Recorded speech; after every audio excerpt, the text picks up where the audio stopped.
Mira, la corrupción de los principales dirigentes de las misiones en Venezuela, por la parte cubana, es gigantesca ya. Es algo que es insoportable. Desde el mismo 16 de diciembre del año 99 que llegaron a ese país los primeros trabajadores de la salud, hasta hoy que estoy hablando contigo, que hay 54.802 cubanos en estos momentos, identificados en Venezuela y censados en sus diferentes misiones. ¿Qué han hecho los principales jefes? Se han apoderado del dinero que los propios ministerios cubanos le han dado para poder llevar a cabo el desarrollo de las misiones. Pero esto se incrementó más en los primeros años de la misión, cuando Cuba todavía no tenía una sociedad bancaria. Hoy tienen bancos, hay un banco en Venezuela que se encarga de proteger el dinero cubano, la divisa cubana, entonces ellos mismos le emiten los cheques a los colaboradores. Pero antes era muy grande eso. ¿Por qué? Porque cada jefe de misión en su maleta podía tener hasta $100.000 y en su cuarto él disponía de esos dólares para el pago, porque los primeros pagos los hacía Cuba hasta que después Chávez asumió al año, después que pasó el primer año de misión. Yo te voy a poner en esta primera parte cómo funcionó el movimiento deportivo. Alberto Juan Torena. Él fue el que creó el proyecto y le vendió ese proyecto a Fidel, y Fidel se lo aprobó, de la presencia de los entrenadores deportivos cubanos en Venezuela. El primer grupo llega el 9 de abril del año 2001. Son 301 entrenadores que llegan ese día y son repartidos en 11 estados venezolanos. Juan Torena tiene siempre un equipo de trabajo que está muy vinculado a él y a sus tropelías, a sus actos de delincuente, como Lázaro Costa, expolista de la Selección Nacional, Jorge Polo Álvarez, que hoy está de vicepresidente del INDER, el caso de Costa, que hoy no está ahí, en vez de caerse se cayó para arriba, ahora está en Ecuador de jefe de la misión.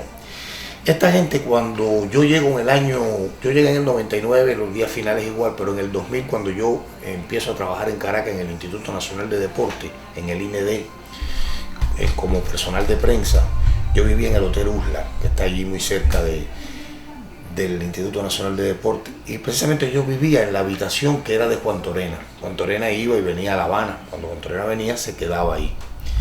Y entonces yo comienzo a descubrir con los primeros 27 entrenadores, todavía no había llegado ese grupo, el primer grupo del proyecto, que algo raro estaba pasando con el manejo de la divisa que se mandaba de La Habana a través de Cuba Deporte, que como ustedes saben es la empresa que comercializa a los entrenadores del movimiento deportivo cubano.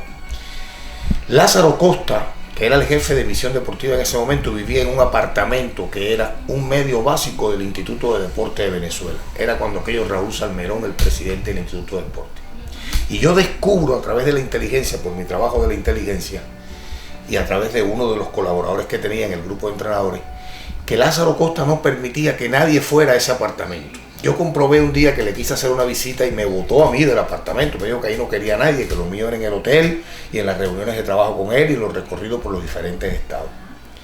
Raúl Salmerón, quien era presidente de deporte, se postula alcalde y tiene que salir de la presidencia del Instituto de Deporte.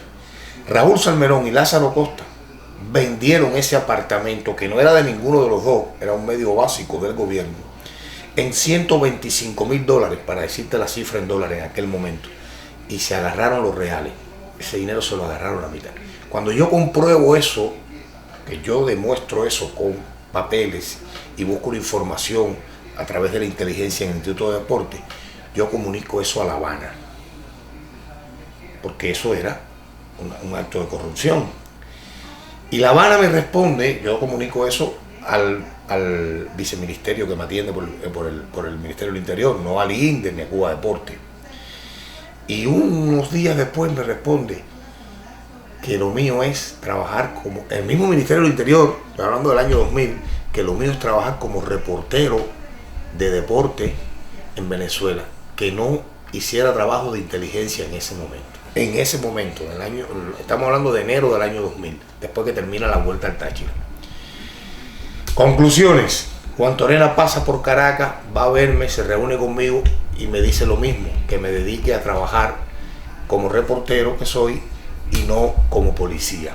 Y ahí comienzo a comprobar que algo está pasando también con Juan Torena. En el año 2001, Juan Torena está en el Zulia conmigo, primero en San Cristóbal del Táchira, después en el Zulia, Yo te voy a mostrar después la foto donde estamos juntos todos trabajando y aparece Lázaro Costa, que ya entregaba el puesto, el cargo de jefe de misión. Pero él no me podía decir nada a mí porque, por supuesto, él no sabía quién había informado a La Habana. Juan Torena sí, pero Juan Torena no le decía a él que había un oficial de inteligencia dentro del grupo. Eso fuera el colmo. Pero que yo descubro en Juan Torena, que a Juan Torena le había acabado de dar Raúl una casa en esos días, en La Habana, había cambiado la casa en Playa, y él necesitaba materiales de la construcción, todo para reparar la casa. ¿Tú sabes de dónde salió eso? Eso salió de Maracaibo, en un contenedor, en un barco. ¿Con qué dinero? Con el dinero que Juan Torena llevaba para los entrenadores, que lo utilizó en comprar materiales de la construcción en Venezuela. Y después le dijo a los entrenadores que iban a estar 3 meses sin cobrar, porque no había dinero todavía aprobado por la presidencia. Eso era mentira. El Instituto de Deporte iba a pagar los primeros meses hasta que Chávez pusiera esto ya en contexto, ¿no? y pudiera comenzar a pagarle. Juan Torena se robó ese dinero. Juan Torena hizo la casa nueva en Playa. Toda esa información se la entregó de nuevo a la inteligencia, porque donde hubiera un problema de eso, yo estuviera, por supuesto, yo estaba también ahí dentro de la inteligencia. Y esa información sí la tomaron en serio. Y esa información escaló, subió peldaños. Y hubo un momento en que sí conocí que Fidel, como decimos los cubanos, le aló las orejas a Juan Torena sobre estas cosas. Juan Torena en el Zulia llegó a tener una suite en una de las torres del Saladillo, donde vivíamos todos los colaboradores, que fue sede de los Juegos Centroamericanos del 98 en Maracaibo. En el piso 17 de la torre del Saladillo tenía una habitación.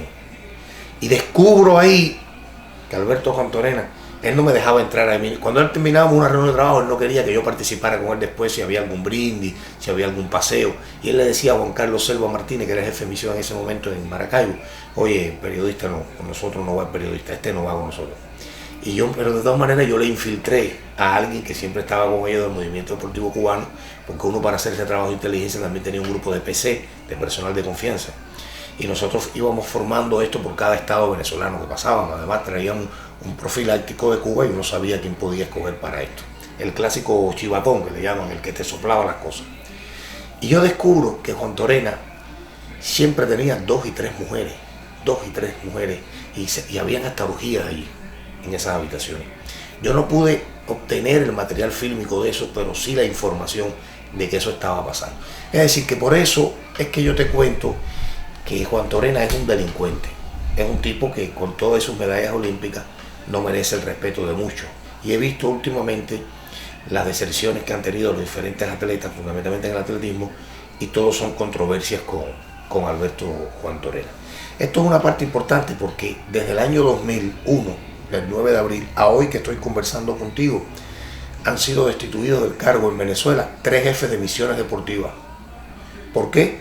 Por desvío de recursos, por corrupción, por abuso del poder, incluyendo al hijo del comandante Pedro García Lupiáñez, que todos saben que fue un tipo dedicado al béisbol, y el hijo Pedrín, que fue director de deporte en Santiago de Cuba, cumplió misión.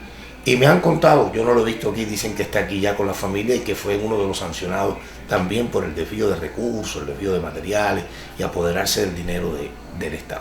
Esa es una parte importante que ha tenido la corrupción o ha marcado a Cuba como una entidad corrupta dentro de Venezuela. Hay otros elementos que quisiera en una segunda parte hablarte, que es la famosa presencia de la misión médica cubana y los elementos tan corruptos que ha tenido ahí también.